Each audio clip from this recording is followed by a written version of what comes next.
sorry for that brief Suds news opening, but I like the fact that GateCrashers just crashed right in. Welcome to GateCrashers, folks. I am Vinny. This is Kim and Angela, and we are here to talk all about Beyond the Gates. Angela, Kim, how are you tonight? Doing pretty well. Doing pretty well. Sunday night, is what it is. Yes, and we are Kind of bummed that we're going to have some preemption though this week for our soap. Yes, very true. As everybody's heard, Beyond the Gates is actually going to be re-airing the first full week of Beyond the Gates. And you know what? It wasn't a Beyond the Gates decision. It was a CBS decision. Mm-hmm. Yes. Now, we know that historically soaps will preempt on 4th of July, which is Friday. What was that? I think Angela's frozen. Yeah. Maybe lost you there, Angela. I said, ironically, Bold and the Beautiful and Young and the Restless both have a new episode on the 4th of July. Oh. Ooh. Hey, 10th floor. How are you? Welcome to the chat. We are here on a shady Sunday edition of GateCrashers, which you just saw Suds News a couple hours ago, which we ran late. We ran like an hour and 42 minutes because we had a lot to talk about. But, folks, Beyond the Gates is powered by W Energy, which is our new sponsor. Go to w.gg. Use promo code Suds Media for 10% off your purchase. That's w.gg. This is Oda's Restore Potion, which has been my energy drink of choice as of now. I got more coming in, but they also do hydration drinks. This is W Hydro, Pine Berry Splash with pineapple and strawberry. Check it out. www.gg, promo code Suds Media for 10% off your purchase. I enjoy both those flavors, and I have more coming in, and we'll talk more about that as we go along with the different flavors. But check them out. All right, so we are here to talk about Beyond the Gates, and as we alluded to, CBS made the decision to replay it. And you know what? It's a holiday week. Many people take the week off because of the 4th of July. So what better way to entice new audience members by reintroducing the show? Yeah, that's what I was thinking. Kind of pick up on it. Yeah. And the first week was absolute fire. Oh, absolutely. It really was. It was just so good. The whole came out of the gate, no pun intended, like a house fire, so yeah, it'll actually be, being able to go in and see it from the beginning again, just to kind of get a little recap of, and, just think of everything, now that we've come to with these characters. Gosh, it's crazy that the show is only as old as it is, because you think of every, where these characters are at currently versus, where we saw. So, okay, maybe it'll be kind of cool going back and revisiting. Yeah, exactly. Not as bummed as I thought I'd be. And here's the thing. So many people were asking why the black soap has to be, preempted and this and that. And oh my God, we just had a whole conversation on Suds News about, soap Twitter, because so many people are just up in arms about a lot of different things, and the trolls online. And I'm going to read the same exact freaking thing that I read on Suds News regarding the internet. So for those of you who know, I am a big wrestling fan. Oh, and you know what? I forgot to change my background on here too. So I'm going to do that now. I am a huge WWE fan, which is why, the network is Suds and Squared Circle. Well, here's the thing. Nick Khan, who is the CEO, president of WWE, he was on Stephanie McMahon's podcast a couple weeks ago, and it's called What's Your Story? I'm going to read a quote to you from Nick Khan. Steph, I promise you this. I never once searched my name on X and on any social media platform, on Google. If it says something positive, it has no relevancy to me. If it says something negative, it has no relevancy to me. And it's something I love hearing that Paul says to you. I know he believes that. And it's something we encourage our creative team and writers, like, don't program for that. Program for the universe, not for a small portion of the universe who wants to criticize you. That doesn't matter. Move on. Put on a good product. The money will be there. The fans will be there. The results will be there. And that was I like that. Program from the for mouth the of universe. Nick Khan I like on that. Stephanie McMahon's podcast, which makes sense. And you know what? Michelle Valjean put it out there as well. She thanks the fans for their continued support of the product. But don't go at CBS for being racist because the only black soap is in reruns all week. They're trying to drum them up more audience members, and what better way of doing that than through the first week, like we said. Yeah, give some folks a chance to kind of jump in, catch up, see who these characters are, see what the show is all about. I never really thought to look at it like that, but it's absolutely, it's very true. It's not, I mean, if they were really dissing Beyond the Gates, they would have put something else in that time slot for the week. Right. Yeah. You know what I mean? It's obviously about promoting the show, because otherwise they just wouldn't have shown it. Very true. Yes. Yeah. So I think that if it was about, dissing Beyond the Gates, then they would have said, oh, we're having this week, because they've done that with soccer and, things like that. Yeah. So, yeah. So, no, wasn't it because of like constant preemptions, because of the, was it the O.J. Simpson trial that caused potentially a lot of soaps to lose audience just because? Yeah. The O.J. Simpson, people have written these, master's theses on the effect the O.J. Simpson trial had on soap operas. Yeah. Yeah. And you know what? It actually led to one of the downfalls of Smoky Mountain Wrestling. For those of us who are wrestling fans, like actually Matt and myself, Jim Cornette, who used to run Smoky Mountain Wrestling, basically said that the Bronco chase actually preempted one of the episodes of Smoky Mountain Wrestling, because that was such a big thing that the national media outlets picked that up instead of airing their local, their local television programs. And that's what happened. So the O.J. Simpson affected a lot of the O.J. Simpson case, which was basically, I don't want to say it was the first nationally televised court case, because I think the Menendez brothers trial was before that. But it was the first, one of the first real court cases that caught the national media attention. Right. Yeah, and when eyes are on that, then things are obviously going to get shifted. But I just remember hearing that once upon a time, and because it was it had its own captivating component, and there was nothing like it. I remember it. There was nothing like it. It was crazy. The whole thing I remember the Bronco chase. I remember that shit was crazy. It was. Really I was a youngin'. Any channel for hours, and then everybody was carrying it on TV, and if all anybody wanted to watch, it was insane. Yeah. It's just so crazy though, because even with and that Bronco chase was spoofed multiple times. I mean, by Seinfeld, by WWE itself during WrestleMania, with the Hollywood backlot brawl between Goldust and Roddy Piper. So it did. It felt like it went on forever. It did. Well, it's just funny because it's like now, I mean, with preemptions and things in place, even if something does break into Beyond the Gates, I have the ability to watch it. I watch it consistently on streaming. You can watch it later. Right. Exactly.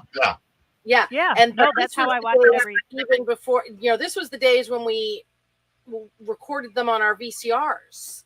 Right. We didn't have DVR back then. So it was like, oh my God. So that brings up the question: what did soaps do when the national, whether it was the national soaps or the weather or something that broke in? What did they do for those episodes? The rule has always been, if they cannot get at least half of the first airing time zone wise, they preempt the rest of them. Okay. And then they used to show them if they had aired any of the first, if it wasn't like a total preemption, if they had aired any of it, then they would show it at like 2 a.m. Oh, wow. And you were just screwed. But for most of it, they just didn't air it at all. They were kind of on a little bit of a hiatus almost. Wow. Okay. Yeah, because there wasn't, they were still working. They had a bunch of things up, but there wasn't viewers. There wasn't airtime. So when the O.J. Simpson trial was over, they must have had a lot in the can, and they would have all been like days where they were 10 months out. It wasn't quite that, because they also didn't shoot as far ahead back then. Oh, okay. And they didn't have the dark, the dark weeks weren't really a thing.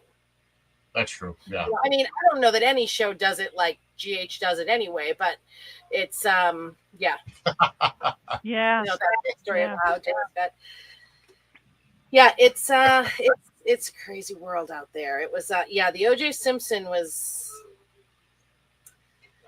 some shit for a lot of reasons. That was all right. So speaking of secrets and everything, we did get Martin's secret kind of out in the open, and the overreaching arc of who has been affected by this whole thing. They not only is Vernon and Martin involved, but Bill is involved and Joey is involved, and this chief of police and Marcel, and just all these people are involved in this one thing. When they referenced Ocean's 11, I was just kind of like, "Yep, we got all these guys teaming up right now, trying to, and that was dead on." But I really appreciated seeing all of them just kind of like, that almost like war room sort of setup where they're all just trying to like figure this out. All these guys, John Lindstrom, man, he was like, I love that like Joey's just like, fully, involved in the whole thing. He's and offering up with little snarky commentaries here and there, but such great scenes. And it was just cool seeing all those characters just in one space, just being like, "Yep, we got to handle this, boys. Let's get to work. Let's figure this out." Like it was a cool moment for sure. Yeah. Oh, I enjoyed it. I enjoyed the whole thing. Hey, Del J, welcome. So you're right. We still don't know all the details, but I do love seeing all of the people involved in the cover-up. Yeah. Because it's such a good umbrella story, it's just drawing in all these different, and seeing these characters just play off each other, it's refreshing. It's fun. It's just like, I have to say, like, I like seeing Bill in fixer mode, like, like normally, like, I don't know. My feelings on that character have changed so much, but when he gets in that, like, kind of like, "Yep, you know what? I'm not here to play" mode, I'm just like, okay, I'm a Bill fan for the day. Okay. See, I love it because Bill has a presence about him, and you can see. And what I love about it is, and I made this comment a couple weeks ago, that I thought that Vernon was really the most intimidating character in soaps at that point. More intimidating than Sonny, more intimidating than Victor. Not Victor Cassadine, the one from Wine Otter. Victor Newman. Thank you. I'll be back, guys. This is my parents. I'm sorry. I'll be back. This is important. It's about my aunt. Okay. Vernon Dupree was the most intimidating person on soaps, and I am genuinely enjoying how intimidating Bill is. Mm-hmm. by just Yep. the whole thing. And then come at the end, Randy comes in with the gun and Right. just, oh my God. I just, it definitely just, it opened up just a lot of like, it just definitely amped up, not to say that like the way that they've been like, dangling the Martin story along, but it just kind of, everything just kind of hit a fever pitch with it, with these scenes. Yeah. And it was just really cool to see. And, you just now, like, you got Martin just trying to grapple with all of this, and you got all these guys surrounding him that are involved now, and even him realizing that his father is on every, it's not, but I like the way that they've let the story just kind of unfold. I was getting a little frustrated with like just the teasing, but the payoff in just kind of them like, all congregating together. It's in July sweeps now, so yes, it's going to be explosive. Definitely. I'm enjoying it. I can't. And you know what Matt points out? It sort of explains why the show is about these characters. The link Ashley might have even intended to the there we guy's go. wounds. Yeah. So it makes sense, And so speaking on Ashley just a little bit, and talking about secrets and things like that, we also had the whole revelation with Haley. Yes. And that whole situation with Danny as well, and also just the Danny and Bill scene when they were kind of going over. I just had to just bring that up because I thought that scene was incredible between the two of them. Like just him just like coming to basically lay out exactly like what he's done, but they just like the way that she responded. It just oof, their scenes were amazing. And then to have it follow with the whole Haley coming into the mix, all it just the way that whole entire little arc transpired, I thought was great. Yes, it was so I agree. Really, and then you get Haley kind of unmasked in all of this as well by just very very strong just writing in that entire little stretch, which I just really appreciated. Well, Del J, we're happy to have you here on our Shady Sunday edition of GateCrashers. Now, it actually works out the fact that there are preemptions for all week for Beyond the Gates, because there will be no GateCrashers or Suds News next Monday, because I'll be on vacation. As a matter of fact, a week from tonight, I get to go see Weird Al Yankovic in concert. I'm so excited for it. Yes, awesome. I'm white and nerdy, and I'm proud of it. But I love, and you know what, Del J, I'm with you. I initially thought that the Bill and Danny scene was in Danny's mind, because we've been seeing her kind of reminisce about what's been going on. She did have that little teaser when she's kind of chat, and then it cuts to her just being by herself. But no, those scenes, you just felt like like their relationship just, like the two actors have chemistry that's off the charts. But, just seeing, him finally like coming to understand, it's like I'm trying to like, piece together bits of the dialogue, and Danny just responding in the way that, like, saying how, that because of everything that's happened, like obviously she still has to like protect her heart, protect her. There was so much. There were so many layers there that just got peeled back about the two of them, and it was just brief scene, but very just so well done. And I'm like I'm not communicating about it as clearly as I should have. I should have taken notes or something, just because I really really enjoyed it. But I've been enjoying the whole thing. I enjoy the idea of having the newest soap. The fact that we've been able to watch Beyond the Gates from the very beginning, and now it's must watch.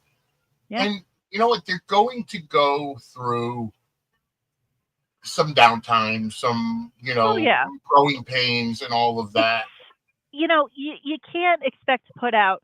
I mean, you got a 5-day week, situation with these, and you've got like someone once compared, soap opera writing almost to like mini movies per day. And in a way that's true. because you've got just these different characters and you've got these different, and sure, you have arcs planned out and story bibles and things like that, but things can change. They have the ability to change, at least with Beyond the Gates, because they don't film 10 months in advance.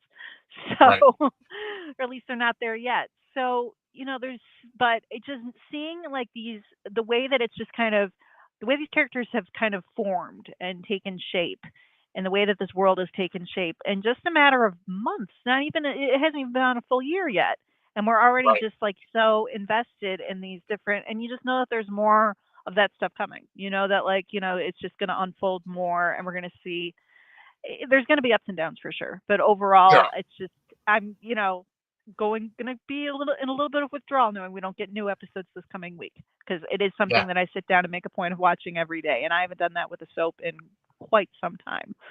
So I get it. I get it. showing the love. Yes, exactly. Yep. So, what are we thinking about this whole thing with the way that the Martins, predicament has shaped up? Because that's where we originally Yeah. started. We saw Yes. him. Excuse me. We saw the waiter come up to him and say, show me or what is the Color. color of What's the your color of money? your money? Yep. I And didn't. causing him to have those. Someone coined it as "that's so Raven" moments, where his face just kind of goes Yeah. blank and he just starts remembering. And now I can't get that out of my head. So But Martin goes to Vernon and kind of, because he's sitting with Vernon at the table, then he's like, that's him. That guy was there. We still don't know exactly what happened, because the guy made mention of his brother, and his brother's not here to see it. Right. Did Martin get drunk and kill someone in a car accident? When Did he he said beat the someone up brother's because not of anger here to see issues? it, his saying the brother wasn't here to see it made me assume, just right off my gut was telling me, okay, the brother's dead. Because Yeah. why would But I mean, there's still room for them to play with exactly. I mean, we haven't seen like a full blown flashback. We haven't Right. had like that moment in like sepia tone or something like that, where they go and they show us everything that played out. They're just teasing it out in little almost stages, but between the But I dialogue and like also, little flashes here and there still, which you're building up but, the suspense. but I also really thought about how Marcel was involved, Hmm. Jacob's partner, and then Right. Jacob's father, the chief of police. Obviously, this had to be a number of years ago. Maybe Hmm. his father wasn't chief of police yet, but it just goes to show the cover up, the corruption in the Yeah. police department, which I'm sorry, but I actually thought we would have had a police department on a soap opera that wasn't corrupt, but silly me, that's not dramatic enough. Well, they But are just kind of, showing, it's like, it's not for a lack of, it's funny because like you'll have like, the police that kind of mishandle stuff, or, they still act like they're kind of like doing the right thing, but, they're kind of like handling it in a weird way. At least these guys are just straight up like, yep, we're not here to do, we're all kind of, you know, corrupted by this whole situation, and we're just not really hiding it at this stage. This is what we are, and this is where we're at, exactly. as opposed to just seeing like stuff being So fumbled, how being mishandled and I, self-righteous. so I'm thinking that Smitty's actually going to be the one to uncover everything. Oh, I think so too. I think it's I going think to so come too. because I Our think investigative reporter boy. Yep. exactly, and I like the idea of him looking into all this corruption, pointing Hmm. everything out, I and worry for going Smitty. to Jacob and being like, listen, this is bigger than you. This is bigger than everything. This involves your partner. Yep. This involves your father. And you know what? It involves my husband, Yeah. which is going No, to, Smitty is knee deep in this right now, and yeah, it has me a little worried for the guy, just because he's almost going to he. be like Bob Woodward in Watergate. Yeah. I think Yeah. that's I think that's the correct reference. Yeah. But But he's very just, he's very determined to get to the root of this, and then you've got his name being, tossed about in the back rooms. Everyone knows that he's kind of on the trail with this thing now, which mhm, doesn't bode well for our boy. Like, I no, hope this doesn't come back to bite, because it's funny, like, you have him and you have Kat, who are really like, pushing Jacob. You got Jacob, who's like just trying to like, be a good cop, but you got these two, outsiders just kind of schooling him in every capacity, just being like, no, we're digging into this. You have to too. This is like your job. This is what you should be, really zero. Like What's it's funny to almost like me, they're more focused in it than they are. I agree with you, Del J. I think Smitty does seem a little afraid to confront Martin, which I feel like at one point they were in a solid relationship. Oh, we can call him Smitten. We can call Yeah, him you're Smitten. right. That's We okay. could. That could be their ship name, Smitten. Um, I'm okay but with that. I feel like at one point they were solid because obviously they did adopt the two kids. But Yeah, now it their feels relationship is, yeah, but their to be relationship fair, is like, strained. yeah, like we haven't seen, I think, enough of them in like the not honeymoon period, but just like when the two of them were happy, when the two of them were like, we really haven't seen much in way of like, we've seen them with the kids, and we've seen like, the family that they've formed. But in terms of like scenes with the two of them that we just really like feel the relationship and feel that connection, I don't think we've had that yet. No. Like more being told to us than shown to us Well, with it's the two more of them. of the fact that they're already established in their life together. So they've had their Yeah, honeymoon. but it wouldn't They've hurt to got just get married. like a little bit of, I don't know, a bit of a reprieve, like give us a couple of date nights or do some flashbacks or something to just kind of solidify the fact that like these two are like really, because it's tough to buy into when you've got Martin so like kind of hostile and closed off, and you've got Smitty, as Del said, just kind of a little bit fearful of confronting and just kind of, it's like we kind of need the relationship to be, it's pretty heavy what they're going through, but I almost wish that we just had more on like the back end of them, just so we could feel a So little bit more invested in their, because I still don't really feel like, they're not the couple that's grabbing me, that's going through this angst together. It's right. like it feels So more could just we kind of say disjointed. so could we say that a new soap trope over the past number of months has been the incompetent congressman who has problems, because clearly Martin has some kind of problem. I don't know how he became a congressman. I honestly don't know how he became a Yeah. congressman, because Yeah. in this day and age, to run for Congress and you have something in your background like that, that would have made it out into the I'd public. almost be like, if he was in like a lower level of government, or like, not necessarily Congress, but like if he was like a governor, or if he was like a, I wouldn't even say governor. I would have said like town council or mayor, something. maybe something like Yeah, that would be a little bit more easy to swallow. I agree. I mean, they want to elevate his status, make it seem a little bit more high profile, I guess. But yeah, he I had think that, Vernon if he to was, run the campaign. I get that. yeah.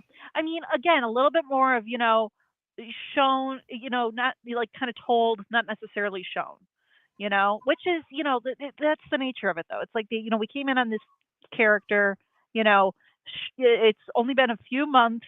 This was where he was at when the show started. So we just gotta kind of Yeah, roll with it, and not really exactly. have all that. But But I think that the, the more yeah, that they show his character and they build his character and kind of shape the character of Martin, I just can't see him as a congressman.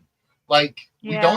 we don't see him actually doing any work. Which, okay, nobody in a soap opera actually works other than We're not seeing being a him. hot. Yeah, we're not seeing him in like a stateroom somewhere. Just like, Right, or like sitting behind like some like executive desk. Just like trying to hammer out legislation and resolutions and things like that. I mean, we'll see him get the occasional phone call, but it's just like, yeah, we don't really have that.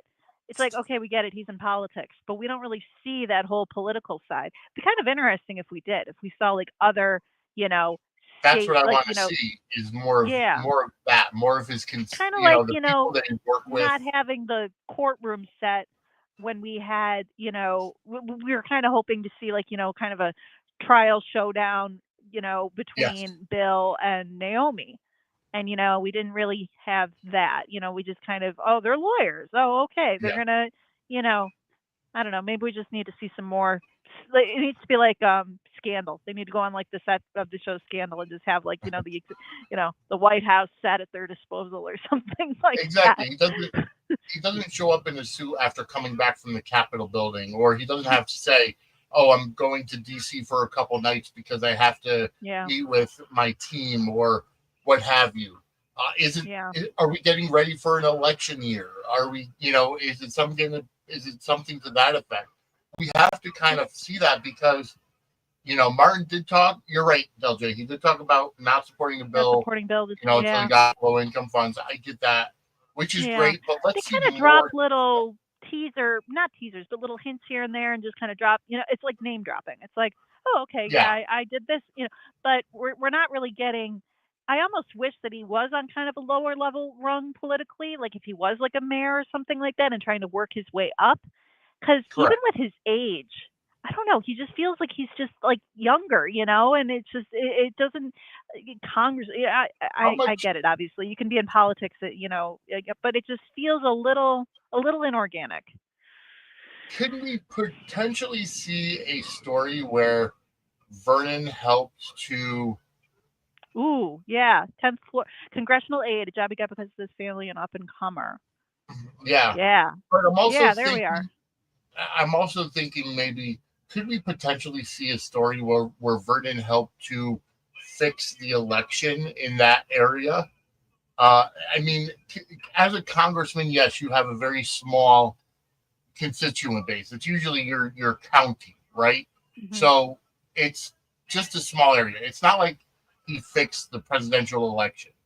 It's he, could have potentially fixed that congressional election.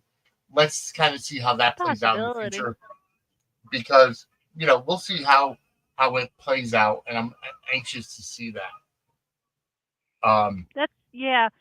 Just delving more into that and just, fleshing out, but I don't know, given if I had the choice between them fleshing out more of like his political kind of side of things or fleshing out the relationship between him and Smitty, I'd rather see more development between like, just we need a little bit more there because they just feel like they're just at like kind of antagonistic with each other, and as Dell even said, like just not seeing Martin necessarily, like Smitty keeps on like trying to appeal to Martin, and Martin keeps on kind of No, brushing him off, and it's just like I want to buy into their connection more. It's just I'm yeah, struggling to at this point, and it makes it feel a little tough when like I appreciate that Smitty is like dog with a bone journalist wanting to like suss all this out on behalf of like his husband. If that makes sense, but it's like is Martin almost worthy of that? It's like Martin's not he's keeping everything from you, and he's keeping walls up and everything. It's just like I want to see that barrier break down a little bit more between them.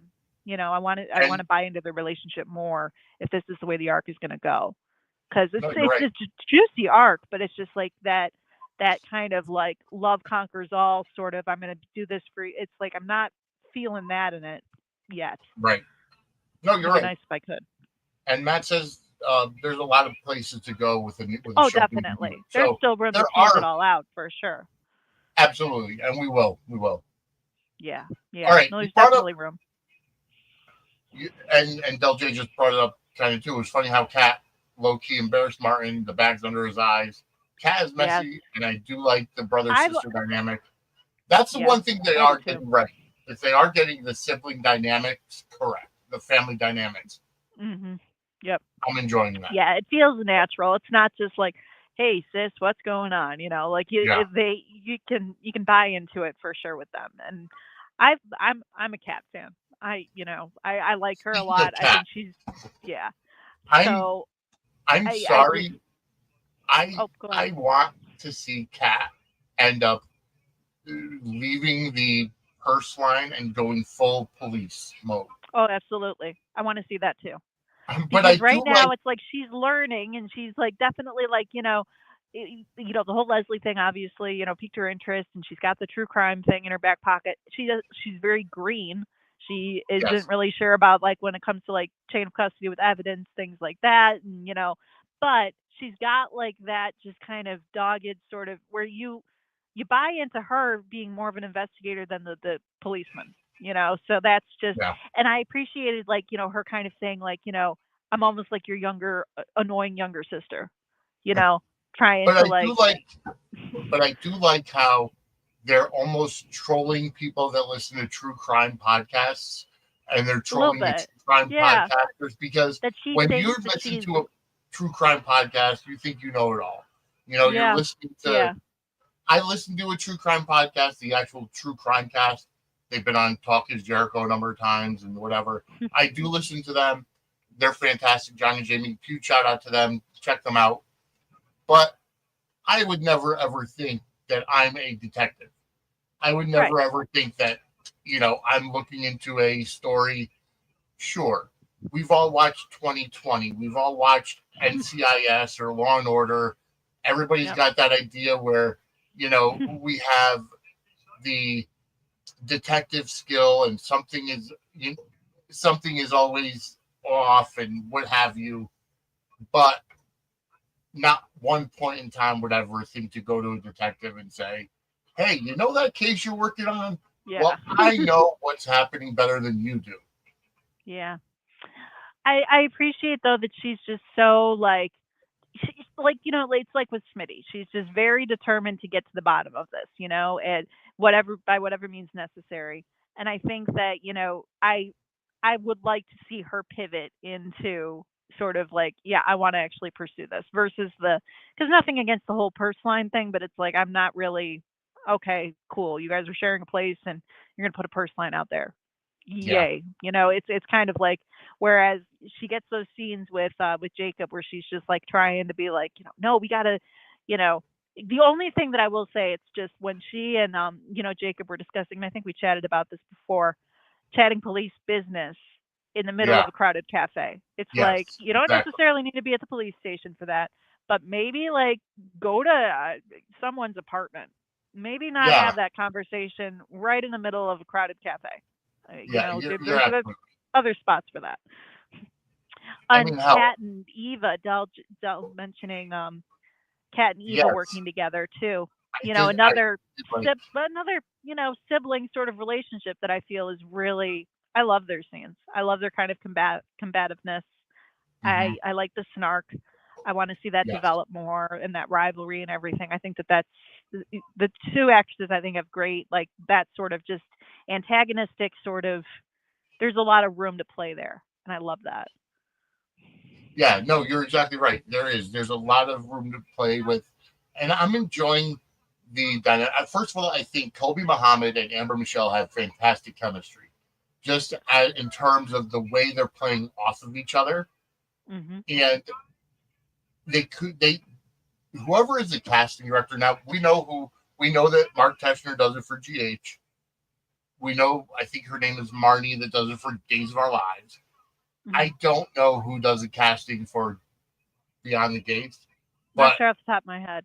she did a fantastic job putting them in together. Oh yeah. Kat and Ava have a natural rivalry. We knew that they were kind of half sisters from the very beginning. Could it turn out that they could be twins? Maybe, Possibly. but we'll have to see. That's Yeah. And I I just saw have to too say there, that you kept mentioning Tomas, or Del Yep. mentioning the Tomas situation. In a dream world, they find out that Tomas is kind of, not exactly all he's cracked up to be, and maybe they go after him. Tomas.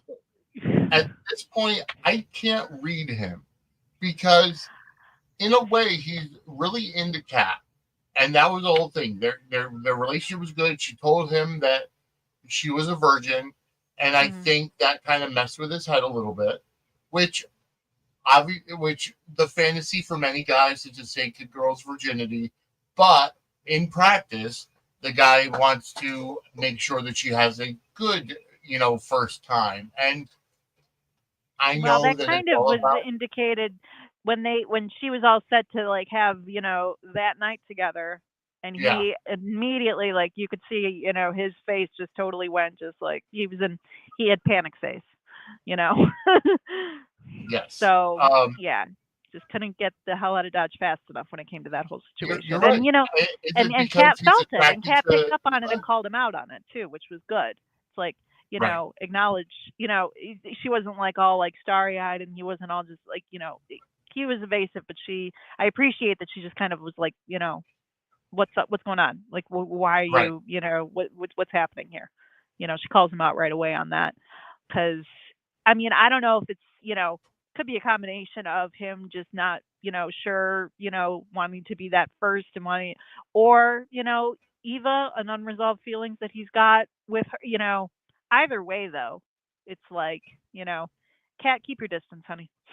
I think you can do a little Well, bit better at this do you point, think that maybe. he decided not to sleep with Kat because he's really has feelings for Ava now? I think there could be some, the way that he was looking at Ava when she was reading her book across the room. Yes. Like he's at like a dinner that Cat has set up, all his favorite foods from where, Spain or something like that. In the Mm-hmm. meantime, he's kind of got a wandering eye towards what book Eva's reading. That kind of made me think that he's got that conflict going on too. It's not all just, being a little nervous on being with Cat for the first time and for her first time. I think that there's some of that element And where, there's also the fact of the other, you know, the other thought process being that you, as a guy, again, you go with either the virgin who has never had sex before, doesn't know what she's doing, or you go to the more experienced woman that knows what she's doing and, is very flirtatious with you. There's your choice, one or the other. Um, yeah. there's a lot of I like how they're playing up the differences between Eva and Kat in many aspects. Hmm. The shady one compared to the not shady one, the one growing up with privilege, the one growing up poor, the one who's had sex, the one who has not had sex. So Right. there's just all these differences, and now because of Ted, they're working together. Kat is training Ava, and Yeah. I'm sorry, I still don't like you, Ted. It's been months now. I just Maurice Johnson, in my opinion, was a better Ted. I, and and I don't. Hi, Taiwan. Thank you for joining us for Gate Crashers. But when I say this, I mean it. One of my friends texted me the other day, who had just caught up, didn't realize they had recast Ted, and she said it was like, if you're a Star Wars fan and you know that James Earl Jones uh, voiced the role of Darth Vader, it's like recasting James Earl Jones with Hmm. Chris Rock.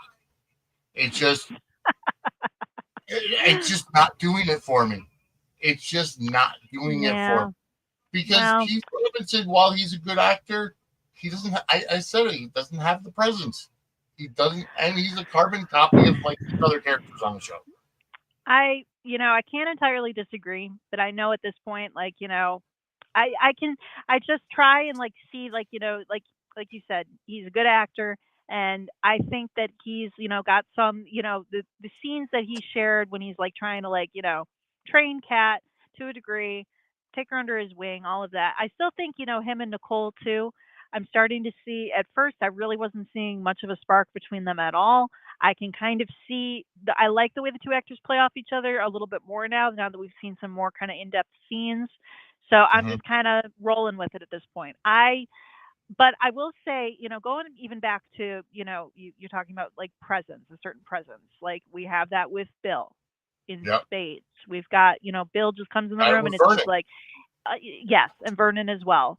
And I feel like we did kind of lose that sort of, like I kind of saw it even when we had the big, Ocean's 11 scene with all the guys just kind of, Mm-hmm. and we had, Ted come in, kind of trying to, figure.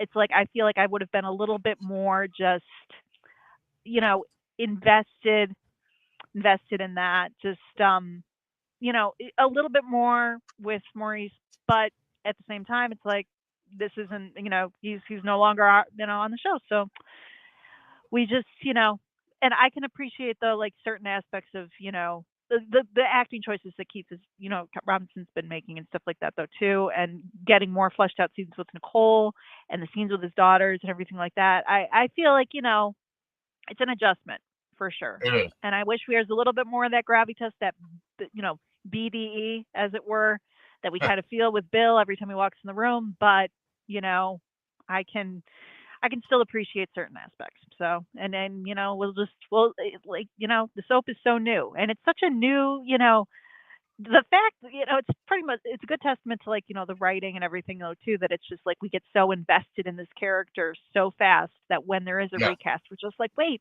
what? No. Like, like it's just a testament to the soap itself that, fans were so just, you know, wait, there can't be a recast. Like, this, but better now than a year from now, too. Yes, you're exactly right. Ooh, so Del, I think Eva will be Nicole's daughter either as a twin or sixth at birth. I could see that. I think there's definitely room for them to play there when it comes to Eva's parentage and everything. With we have that still hanging out, that Nicole surrogacy route, and trying to have a kid and unsuccessfully being able to have a kid and things like that. Definitely room for something to be amiss with that. You're exactly right, and we could see that, and I think we've been saying that for a while that Eva will be Nicole's daughter and Kat Leslie's daughter. I mean, if you look at the body types, it could be. It does look like Eva's a little bit more looking like Nicole, and Kat looks a little bit more Leslie. And wouldn't that be wouldn't that be such a soapy thing of Kat, who's been such a vocal, such a vocal person against Leslie, turns out to be her daughter. Right. Right. I mean, So there's just, yeah. I feel like there's definitely a lot of threads that they can play there. You've got all like these, great actresses that bounce so well off each other. I mean, heck, I still think, Nicole and Eva, I think, look resemblance like yeah, wise. They look like they could be mother and daughter. no, you're Not right. to, yeah, no, just I feel like there's just so many, because if you think about it with Leslie too, I mean, she's we have straight up crazy villain who on some Hmm. in the past characters like that, they have a shelf life. It's like They you can do. only be the crazy chick for so long, but Yep. then we get the scene with her just saying how lonely she is, and it seems like she's sticking around. So if they're going to go that route, then they can't just have her be crazy cuckoo all the time. They're going to have to like kind of find a balance. Yes. So, and if they decide that they're going to kind of go like, that sort of route, that's another layer for her, for that character, versus just kind of making her like, hauled off to the loony bin when all is said and done. Which frankly, I don't see them doing that because Trisha Mann Grant is brilliant, and just I Oh, don't know. I she'll want be to in see and her out of stick. prison. She'll be the Yeah, typical villain. She'll be in and out. Taiwan it'll did be point kind of. something out. Taiwan did point something out. I think when it was when they were trying to get a Christian audience, because Maurice Johnson does a lot of Christian black movies straight to video.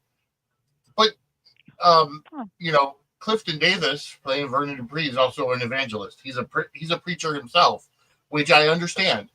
It does make it realistic, and you can tell that Vernon is preachy at times, and that could have been maybe it just didn't work out with Maurice. I don't know the details.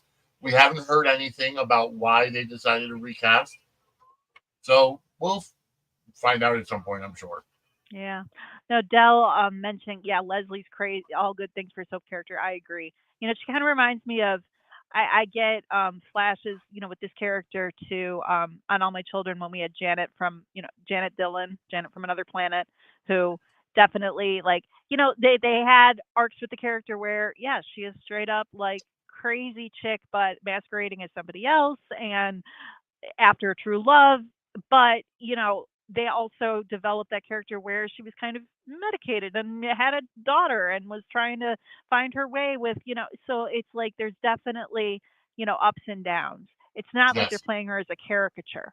They're giving her that depth to make her more sustainable, sort of, could come back as like sort of like a crazy villain, but also has like, these, and I think that scene that she had when she's just kind of saying how lonely she is, that kind of Yeah. grounded the character a bit, and I think we needed to see that a little bit because there's only so much you can take with the mirror talking, and her dressing up like Nicole. Which, hey, Yes, if they decided to go that route, that could be interesting too. I'm not gonna lie, but you're right. full on like impersonation. There's a lot of room to play with that character, and I like, All right, and then I appreciate that that. kind of brings us into our what the fudge moment of the week for Beyond the Gates. And Del J kind of put it out there. Ted calling out Nicole on her high family expectations, and I agree it's not realistic. He basically told her she's got this idea in her head that everybody's perfect, and Mm, all of the familyness. The fact that Ted is trying to prove himself that he loves her. He had a mistake, and everything that happened in the relationship. I don't agree that just because somebody had a moment of weakness, or some of the or the idea that somebody cheated one time and that happened so long ago that everything after that was a lie. That whole thing. I don't feel that that's the best way to go about it. hmm. It was that made for some interesting, when it comes to the way that Ted has, I mean, very well acted scenes between, Daphne and Keith. Just Yeah. I really, like I said, I can appreciate, when they have like those beats that they can kind of play out and talk it out and fight it out and argue, because it's like we see. I appreciate that a lot, but I think that the way that Ted is kind of going about, it's like, you know, Nicole, she's feeling betrayed, more betrayed than she's felt by, and it's it. She feels betrayed not just by her, but even like the Danny stuff. That like wasn't even that like by comparison as much of a, but she viewed it as such. It's like her whole world has just kind of come crumbling around her. But for Ted to kind of counter in like argue back and say you have these, it's like, dude, you're still in the doghouse. Kind of just keep sending the flowers. Don't really play that card right at this present moment. Like, I don't know. In my opinion, it's like you still have a little bit more groveling to do before you can come, like, kind of playing that argumentative hand with the woman that did cause a tremendous amount of pain to. It's like that's the thing. It's all still feels like so like fresh. So I feel like almost like a conversation, kind of throwing that back at her. I feel like maybe down the road a little ways, but like, come on, Yeah, the I woman's still get kind of that. processing everything that, she thought everything was picture perfect.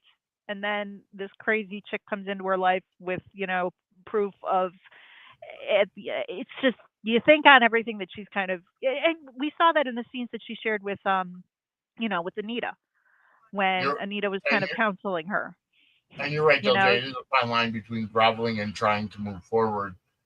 Dolores chimes in. Welcome to the chat.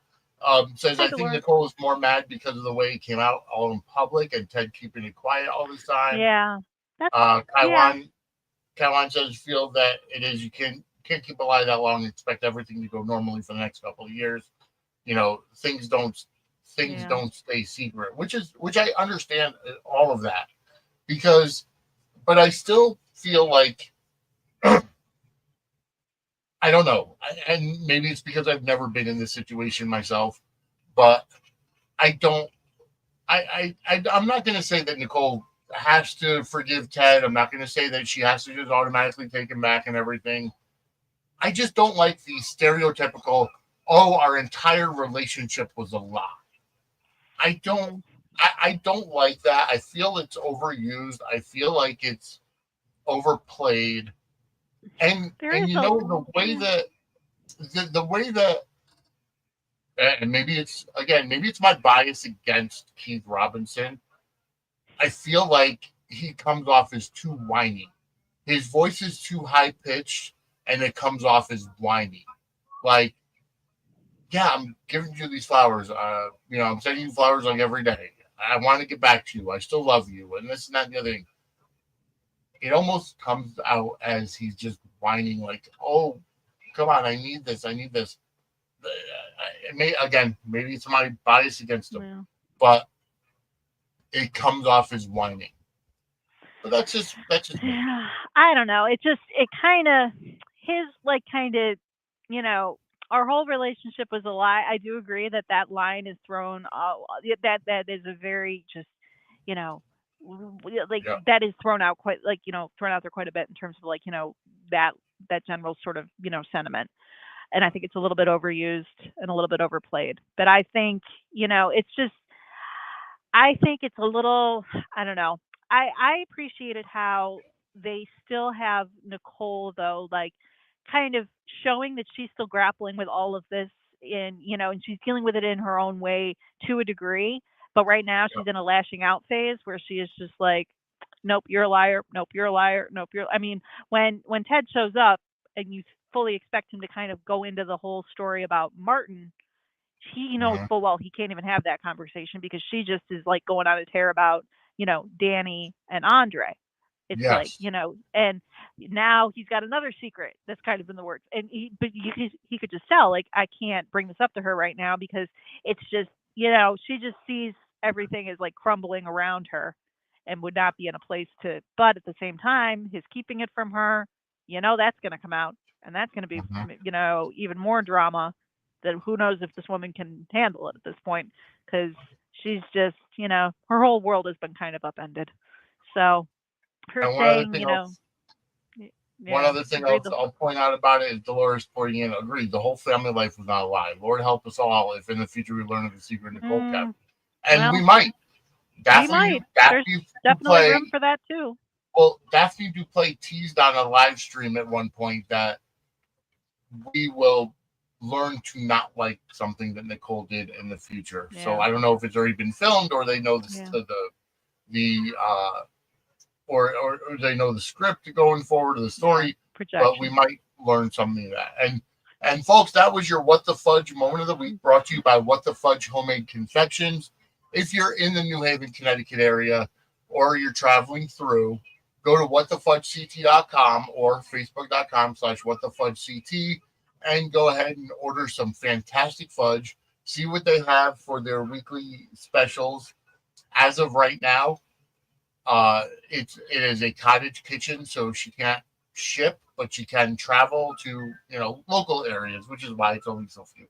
But I will say that her newest flavor is salted caramel fudge, and I've heard that it's the best one yet. So Yeah. check it out, whatthefudgect.com or facebook.com/whatthefudgect. If you are able in the area and you are able to order, use the promo code SUDS for 10% off your order. Again, that's promo code SUDS for 10% off your order. whatthefudgect.com. So I Okay. just noticed in the chat there, Dolores, I wonder if we're seeing Nicole going through stages of grief, anger, then bargaining. I see that. Right now she's definitely in the, I'm angry, I'm hurt, therefore everyone else is going to hurt, and I'm going to have this slightly over the top reaction to Danny and Andre, which I was really happy to see that, Anita kind of was like, okay, but they're not, like you got to kind of pull back a little bit.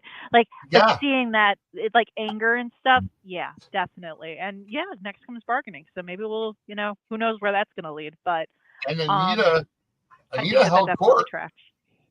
Oh, Anita Anita held held court. court. She was Anita came back back in for town one for a day. day and was just like, "Yep, okay, who's next? The doctor Yeah. is in. Basically, Mama's back. Like I'm here to, I loved how they kind of played that. That was actually really cool. Just like, just holding court and just like, all right, now it's your turn. Come here, tell me your problems. I got to be And here I to like how solve some Del stuff. J points out that Nicole and her reaction to Andre and Danny were primarily projections. Yeah, That's what definitely. it is. And she Yeah. was called out on it. Danny called her out on that. Yep. And I appreciate that. It's like, these characters, they get into like sort of like a self-righteous or argumentative, and the other character just gives it right back. Like they have good arguments on this show. The dialogue is so strong there because it's like you can see both sides of like the point of view. You don't have one character who's just like up on their high horse. They don't stay there for long. Someone will eventually like knock them off or pull them down or just be like, hey, get a reality check, which I really appreciate. It's because sometimes you don't see that. Sometimes you just see these characters just kind of spout off, and then it's just like you sound like a hypocrite right now, but nobody is calling you out on it. Yeah. On this show, they call them out on it. The dialogue Yes. is so strong, and the characters are so well developed in that. So So Del I J points appreciate out that. Danny and Andre, oh Lord, why is Andre thinking that it's okay to go on a date with Ashley? The previews for the preview, That's yeah. Right I show. did see that kind of that look that Carla Mosley kind of gives, from like, when she walks in and see her reaction there. I think if it wasn't for Carla Mosley, I don't know if I'd love Danny as much as I do. Because Of course, sometimes but she, because Danny sometimes it's just like, honey, you gotta, but the way that Carla plays her, holy cow, like I love that character to pieces, and I just want to like, hug her and also shake her and just be like, you're all over the place, but I love that about you. Like she just, oh, she's so brilliant. She is so brilliant. Because sometimes the stuff that Danny does, I'm just like, oh my gosh, Danny. But at I the same think time, yeah, like she has every right to be all, what the heck's going on I seeing that. don't, But she but does.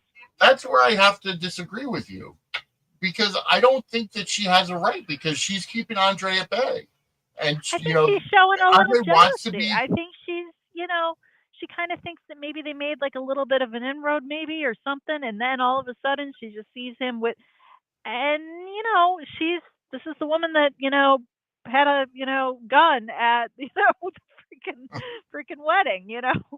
Like she doesn't, she wears her emotions. She's very volatile, and wears her emotions she on her is, sleeve. but at the same time, So she's the one that's like, we shouldn't go public.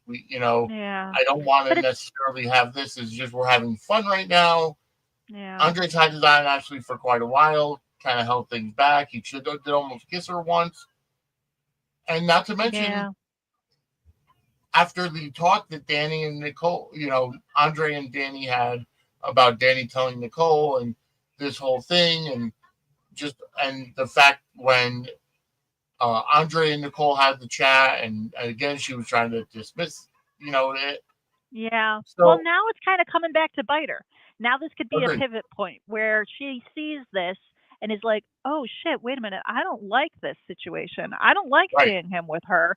That's really the first time that she's been kind of clued into like, "Oh yeah, I'm pushing him away. I might be pushing him towards Ashley." And oh wait, no, this isn't okay with me. And Yeah, maybe we're seeing the start of that where she kind of reassesses her point of view between that and like Nicole's reaction to it and how she was kind of like stepping into like owning it to a degree with and Anita even saying that like kind of giving her blessing almost to the whole. It's like now she sees, oh wait a minute, I said that, now he's buddy with her, I don't like this. So of course right. she's going to go off. She Yeah, doesn't play it subtle. It's like with even with everything with Bill and with Haley. It's like you yeah. go from having these scenes where you feel like they finally made like an inroads and everything like that, but then she still is like completely obsessive over Haley and the pregnancy and all of this. It's like she just goes to these emotional extremes. She But does. I agree. Carla plays that so well, and just and she just gets like just like the facial expressions, the comedic timing, the lines that she gets. It's like in the hands of anyone else, I think this character would annoy me, but instead I just like love her. So testament to her in that sense Of because course, yeah, I otherwise agree I with get way more frustrated. I agree with Del J that eventually Danny and Bill hook up. For right now, Andre's warming her bed. He wasn't straight with Danny when she asked him about other women. That's true. Andre's been a player this whole time, so he just saw Danny as a one-time booty call, but then started having feelings for her. Kaiwan chimes in saying, "I don't understand why Nicole doesn't know Andre's parents. I didn't know Andre is the baby. How old is Andre? Was he born already before she and Ted got married? Or did Ted? I think what happened is Ted's brother and sister passed away in some kind of an accident or something to that effect. I think it was a plane crash, if I'm not mistaken. And then Andre went to go live with Nicole and Ted, uh, which is why he says, why he told Nicole, we're not related by blood. And I have to say, in his 20s or something. Hmm. And Danny's a cougar, point blank. She wants that young meat, for lack of a better term. But that's what it boils down to, in my opinion. They're You they're know, not blood yeah, related, yeah. There and they're was, both chubby adults. I mean, all we know, like, and they do like make a point of just kind of, emphasizing that and just being like, yeah, they're allowed to be, when they're pointing out to Nicole, it's like they're allowed to be together. Yes, you've known that boy since, he was a baby, but, since he was a kid. But, at the end of the day, Yep, he's not, yeah. No, I mean, it's just funny though with the whole, because obviously now Ashley is free to move about the cabin because she's no longer with Derek. I wonder, for a while the triangle was kind of backburnered and we're just seeing more of Andre with Danny and we weren't really seeing Ashley in that orbit, but now we're going to start seeing that kind of. So it'll be interesting, Ashley potentially having to go up against Danny, all of this. At least it'll give the character a little bit of like, some spark. We're seeing that, and we got to see that with the Haley scenes as well, when she's yep. kind of, taking ownership of the fact like, no, I can't, like, why are you so invested? Like, we're seeing signs of life with Ashley, so to speak, which Somewhat. somewhat, at least they're like, they're trying to make more of a, so but it'll be interesting to kind of see. It seems like they're going to potentially go the triangle route, so we'll see how it goes. We'll see how it shakes out. Yep. Dolores points out Danny and Bill have so much in common, not just kids. I Yeah. do want to move on to their kids, at least one of their kids for right now, because we see Chelsea have this new fling with Madison, and okay, so is it me? And I'm glad they addressed it this week. Why in God's name did Chelsea bring her brand new girlfriend over to the family's meeting? That's what I kind of thought was going to be your what the fudge moment. To be perfectly honest. Yeah, you're probably right, but that probably. But the Because thing I had is, similar thoughts. I was very surprised by seeing. I understand, okay, Duprees are basically like, the Fairmount Crest royalty, and they would like presenting like, new relationships, the grands as they call them. yeah, I mean, I get it kind of, but it felt very early on for that poor girl to be in the house with grandfather, patriarch of the family, and yeah. just in the full on. It's like, wow, that But is. even to say that she's already in love, Del J points out, Chelsea's a mess. She falls in love too quickly. Yeah. And I she want to had respond to feels this. for uh I'm blanking on the woman's name, but the woman that she was in the threesome situation with, who broke it off with her and then actually had the follow-up scenes with her just recently. Yep, Allison, Allison. Yeah, right? Yeah. I mean, girl falls hard for Allison, gets rejected, and kind of, on the rebound is attracted to, and it all is formulating happening very quickly. So maybe that's why they justified her bringing her over, because it's like she's just in like, she's kind of speed running the whole romance thing because she wants to yep. like recapture that. But I was still like, wow, family introduction time. Madison, holy cow, like you're just kind of stuck in this, like, it was like that felt a little, it being at the house even, it was like, I'm surprised they didn't like, So just kind of have like a Chiron, casual run in at the club or something like that. so Chiron seems to think that the married woman Allison wants to set Chelsea up for murder. Like you feel that. I don't know if it's going to get there. And you're right, Del J. They were in a relationship. Uh, But Chelsea kind of thought Chelsea there was, wanted a relationship. she caught Um, feelings for, and yeah. just they weren't reciprocated. And Alice. That's why I was kind of shocked to see Allison pop back up again. I kind of thought she was, well, that whole, Well, but now she's interesting drama claiming for that sure. now she's claiming that Craig is very angry. He has anger issues. Hmm. He's They teased that manipulative, out. abusive, blah blah blah blah blah. I don't know. I don't think they're acting as response to Dell here. I don't think that they were acting like it was an epic love story. I think from Chelsea's perspective, this was kind of Right. the first woman who she was genuinely attracted to, wanted to pursue a relationship with, genuinely caught feelings for, and as a result, she is like, she was like really into like, the idea of them being in a relationship and was more devastated it wasn't really an epic love story, and I don't think it was from Allison's side either. But I think from Chelsea's perspective, she wanted it to become that. It wasn't, and she got her heart broken because she was I just, think she got caught up in having these feelings for a woman that really took her by surprise, and wanted clearly she wanted to pursue and Allison just wasn't about that. But it's like she caught feels, you know. I think I just think that Chelsea is one of these 20 something women that don't know what the hell this they want, and And she's there's just also the trying to fact live her too life. that she could be looking for, in the wake of everything with Bill, in the wake of everything Right. with her mother, and she's trying to find her way, and she's trying to find her way not just, personally, but also like, sexual, preference wise, things like that, trying to figure out what she wants.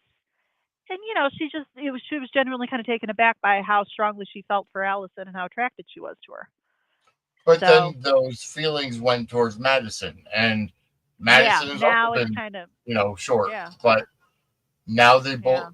yeah, I like that they both kind of addressed it though by saying they both kind of fall too quickly. So they did address it on screen, and they yeah. both admitted that they both do, and then they were teasing that they were gonna, sleep together that night. And then Hmm. Allison comes over, interrupts their date. Madison says she has to get to the hospital, which Hmm. is fine. But then she comes back and she sees them kind of talking more. Yep. Maybe it was a phone call. Or did she have to go? I can't remember. I forgot what it was. But she left the. But the fact that the conversation went on longer.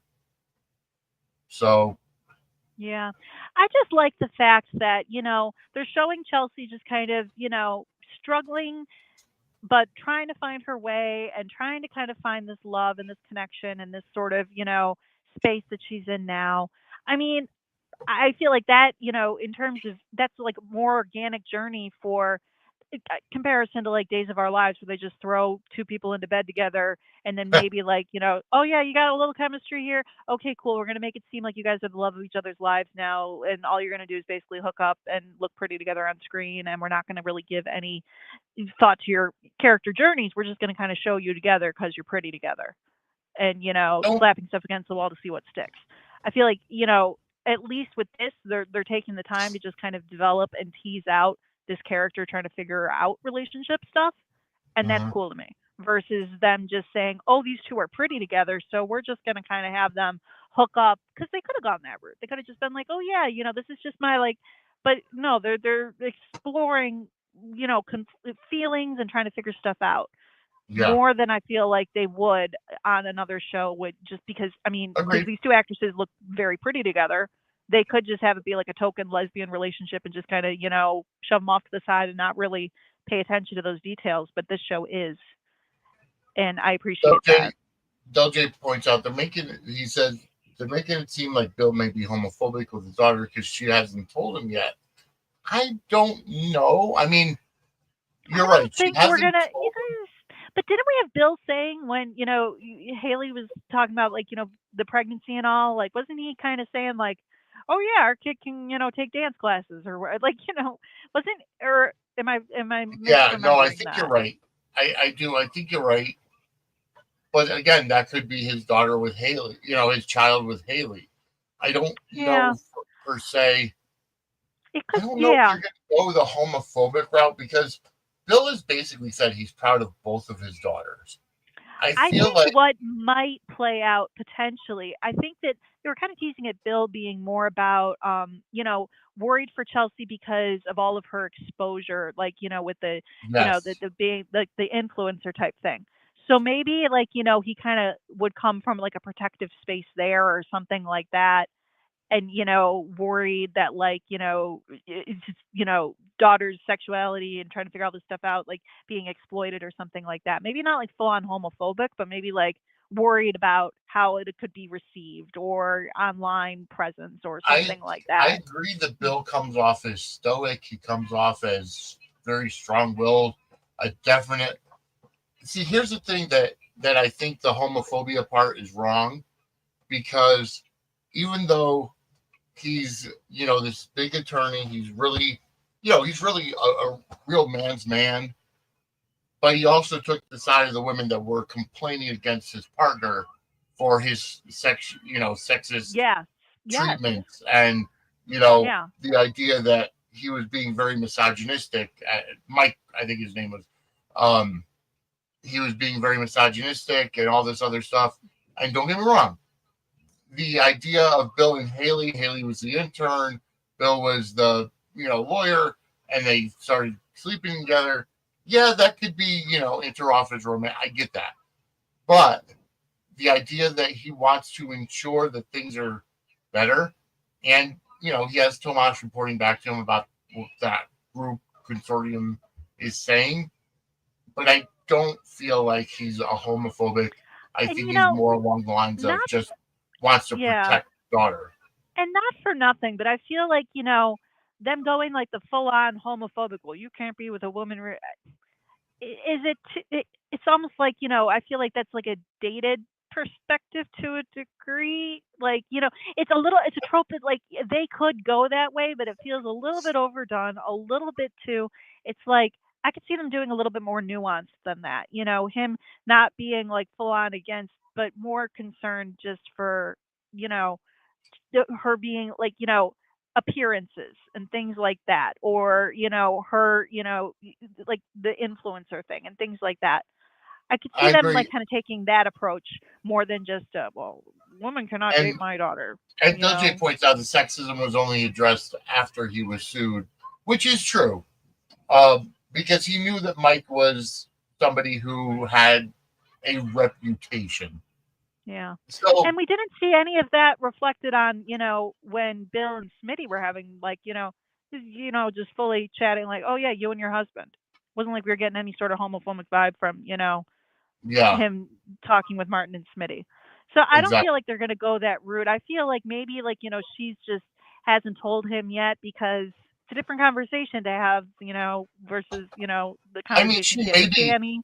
she may be scared, she may be nervous. That's all totally valid, but I don't think, from what we've seen of Bill, I don't Yeah. think that that's why. I think she's nervous because of the perception of what Yeah. he could And, feel. to be fair too, we kind of, I mean, I still maintain that Bill's betrayal should still have, yes, he had a stroke, and yes, everyone kind of rallied around him, and yes, time heals, but I think time has healed a little bit too fast in terms of the relationship with the daughters and with Haley and with that whole thing. I still wish that there was still more tension there, and maybe like we're kind of seeing that with Chelsea not being as eager to tell him about her whole situation. Like you could see in past like flashbacks, she was open to talking with him more. Maybe now she's not. Maybe that's a result of everything that kind of went down between her mother and her father. And like I just because it feels a little too her coming to Bill even like to chat about the legal stuff. It's like I don't know if Haley was in the room, I'd be like get the I would want her gone. I wouldn't want her anywhere near that, and I would be very closed off to that situation emotionally, just here because I need to talk about like my business and my legal situation. Yeah. Like I don't know. It just feels a little too. So, maybe they're just trying to show that like there is some distance between them still, and she just doesn't feel comfortable kind of displaying all of that or being as open to him because of what happened. So I mean, maybe they're playing that tension a little bit more. Kind of I need more with Haley. I need more figuring out who. Yeah, I need more with Haley too. And we did get, I think, the biggest kind of tease into where we're headed with the character when we had the ultrasound scenes. It's like now, okay, now we're starting to cook with gas a little bit because otherwise this character has just kind of, aside from like, her start at the beginning, her like being all like, lovey dovey with Bill and, oh, Bill, you're just, hostile and worried about Danny. It hasn't been enough to grab me as like, I was just like, get this character off my screen. Like, I just would get kind of irrationally annoyed. But it's like now, okay, we can see that you've got a scheming kind of side. We can yeah, see things starting to crack, and yep. that is good. That is good because otherwise, yeah, I think that character was just kind of grating on my nerves a little bit, to be perfectly honest. Like, I just Uh, would kind of struggle in the yeah, scenes with her and Bill, or her going up against Danny for the umpteenth time. It's like, I don't care about this. Like, it's like, okay, but knowing that she's got some underhanded sort of stuff kind of, or some motive behind, mhm, it's like, okay, more of this energy. agreed. Del J. Del J points out Bill truly loves his daughters, although he has bad judgments in a spouse. I think Bill just wanted a trophy wife. He married Yeah. Danny because she was a model, and then when she got older, he went to a newer model, basically, in Yeah. Haley. And that's all it comes down to. He's not a good husband. He just wants a trophy wife to show off. And then Yeah. And so it's that been is bad established that judgment. he was fooling around on, with Danny and everything before.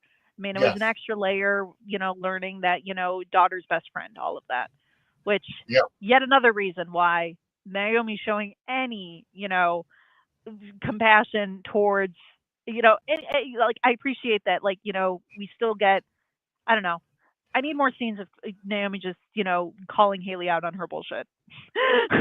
Just Yeah. because, like, I wish that, like, okay, if you're gonna have her, kind of soften towards Bill, okay, but I would still like to, my best friend sleeping with my, it's like, yeah, okay, I'd write you off for life. And I want to see that Um, tension played always. yeah. And Kawan, you're right. You kind of he points out Bill didn't feel in power when he was dating because the Duprees were always more powerful than he was. But Bill has his own power. But I agree, he does feel more in power with Haley because Haley doesn't have anything. Haley has Yeah, nothing, him and I basically think saying, Haley "Here's my realizes black that. card. Here's my Amex, black card, Yep, whatever. Go off and buy stuff." I mean, that's basically what he kind of intended. It's just like, "Oh, yep, okay, you're my cute little child bride," as Danny has called her a few times. Go yeah, out and spend some money and just kind of, be in this little box. And, yeah, showing Haley getting out of that box, and also showing her just kind of with the scheming underside, with involving the baby and involving the ultrasound and what's she up to. It's like, good. Okay, we need this additional layer. And the scene with her and with Leslie that was teased just briefly. We don't bring that on. yeah, yep, Bring on that, because they both can kind of form this little alliance as being the sort of, that can make for some interesting stuff right there. Like, this yeah, is like the first kind of genuine stuff or scenes where I've been like, okay, now we're starting to see a side of Haley that I am more invested in than yep, previous. Also, I thought she had good chemistry with Derek. So if they're looking for something for Derek to do, yeah. Well, maybe. the Ben Gavin, who who plays Derek, said that they're currently filming into November, so they're a few months Mm, ahead. um, it's not 10 months, he's but we're still getting there. around, which means he's still around. Um, but I feel like it's going to be really good. And again, there's a $10 million life insurance policy in play, Yeah, so yeah, yep, I yep. don't necessarily feel that Bill is going to be killed. I hope not. No. But But then you again, know, they could, a back from the dead story. I was chatting about that mostly, on recently with some on the soap roundtable, yeah, talking about our least favorite tropes, or so, so, tropes that we wish would be done away with on soaps. And yeah, I chose Back from the Dead. Now, Beyond the Gates hasn't done that just yet, but it's also very early. yeah. But if anyone By could the come way, back, folks, do Back from the Dead, that could Kim be and good. I were both on soap opera podcast hosts roundtables on JLJ Media's YouTube page, so check that out. Just search JLJ Media on YouTube. James Law Jr., he's been doing these roundtable meetings. And actually, I'm going to be planning a PLE for Suds Media roundtable that James has agreed to be on. And we're going to be talking about something that we talked about earlier tonight on Suds News, but also tonight. And that is the evolution of the audience of soap operas and how social media has played into it. So we're going to be setting that up in the near future. I'm not sure about the date yet, but it will be a Suds Media premium live event, more likely on a Friday night. But we've been going at this for about an hour and a half. Um, Yeah, we had quite a bit to and chat about, but we're also, we're getting Yeah. preempted, so we're whetting your appetite for And getting you through the remember, next week folks, without our show. right. And remember, folks, next week there will be no Suds News or Gate Crashers. I will be on vacation. I will be in Cincinnati for the week. So, yeah. So there won't be any episodes, but we'll be back on July 14th. So stay tuned for that. And again, you've got 24 hours left to vote for the Sudsy Awards. Yes. Closing the voting Cast your vote. closes. Voting closes on July 1st. Suds-media.com/Sudsy voting. Check that out. Go vote for your favorite soap opera moments, characters, what have you, and your favorite wrestling characters, moments, what have you. Check that out. Suds-media.com/Sudsy voting. So, folks, we are out of time. I want to thank the chat for coming thank up. you, chat. And thank you for coming in, Del J, Kai Wan. We also had, who else? Dolores. So thank you for tuning in. If you're not subscribed, go to YouTube /Suds-Media. Hit that subscribe button. Turn on the notifications bell, because anytime anything soap opera or wrestling related comes on, you will be the first to know. But Kim, where can everybody find you? So I am Misfit8690 on Twitter, and I am a Little Misfit 52 on YouTube. And I also just recently resurrected my Tumblr account.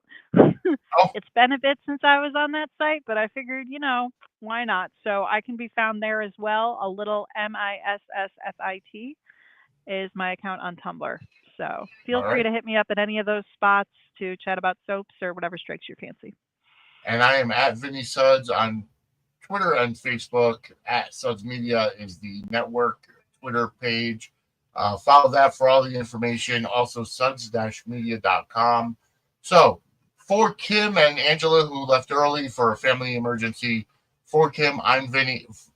We will see you in 2 weeks on July 14th as we crash through the gates of Fairmount Crest once again. Have a great night, everybody. Take care, everybody.